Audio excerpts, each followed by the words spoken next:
നമുക്ക് കഞ്ഞി കുടിക്കാൻ പോയെങ്കിലാ ധാരകല് പോയിട്ട് വരാം.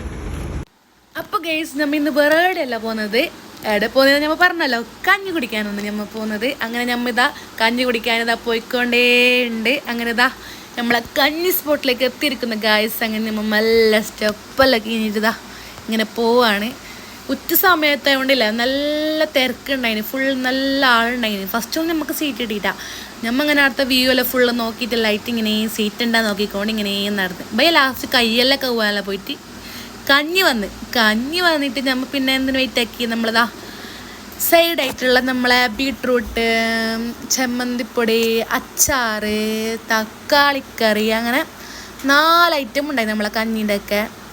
ഇങ്ങനെ നമ്മളുടെ ഇങ്ങനെ എന്തെല്ലാം കഥയെല്ലാം പറഞ്ഞിട്ട് ഫുൾ അതിൻ്റെ പേരെല്ലാം ചോദിച്ച് അടുത്തിച്ച പേരെല്ലാം നമുക്ക് പറഞ്ഞു തന്ന്. അങ്ങനെ നമ്മതാ എല്ലാവരും കൂടിയിട്ട് കഞ്ഞി കുടിക്കാൻ സ്റ്റാർട്ടായി. എല്ലാവർക്കും കഞ്ഞി വന്നേ, കറി 2 വന്നിട്ടുണ്ടായിട്ട് പിന്നെ നമ്മൾ കുറേ വെയിറ്റ് ലാസ്റ്റ് എല്ലാവരുടെ കറിയും വന്നേ. അങ്ങനെതാ നമ്മൾ കഞ്ഞി കുടിക്കാൻ റെഡി ആയിട്ടിരിക്കുകയാണ് ഗായ്സ്. അങ്ങനെ ഞങ്ങൾ കഞ്ഞി കുടിക്കാൻ തുടങ്ങി ഗായ്സ്. ബീട്രൂട്ട് വറവ്, നല്ല ചമ്മന്തിപ്പൊടി, കുറച്ച് അച്ചാറ്, ഇതെന്ത് തക്കാളിക്കറി, അത് ജസ്റ്റ് ഒന്ന് മിക്സ് ആക്കിയിട്ട് നോക്കട്ടെ ഗായ്സ്.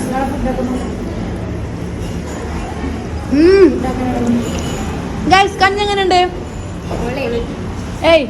കഞ്ഞി എങ്ങനെയുണ്ട് ഗായ്സ്? കൊള്ളാമല്ലേ? പൊളി. അങ്ങനെ തിന്നിട്ടായിട്ടല്ല നമ്മതാ പില്ലെല്ലാം പേക്കാൻ വേണ്ടി അവിടെ നിന്നിട്ടുണ്ടായി. അങ്ങനെ പിന്നെ നല്ല തിരക്കായതുകൊണ്ട് അങ്ങനെ വീടെടുക്കാനൊന്നും. അപ്പോൾ ഗൈസ് നമ്മൾ ഈ സ്പോട്ട് ഇടായിരുന്നെങ്കിൽ നമ്മൾ അരമന ഹോസ്പിറ്റൽ, നമ്മൾ വീനസ് ഹോസ്പിറ്റലല്ല, അതിന് നേരെ ഓപ്പോസിറ്റ് ഹോട്ടൽ ദ്വാരക. അപ്പോൾ എല്ലാവരും മസ്റ്റായിട്ട് ട്രൈ ആക്കേണ്ട ഒരു ഐറ്റം തന്നെ നമ്മൾ ഈ കഞ്ഞി. എന്തോ ഒരു മജ്ജ തന്നെ കുടിക്കാൻ. അപ്പോൾ എല്ലാവരും പോയിട്ട് നല്ല പാങ്ങിൽ കുടിച്ചോളി. Bye guys.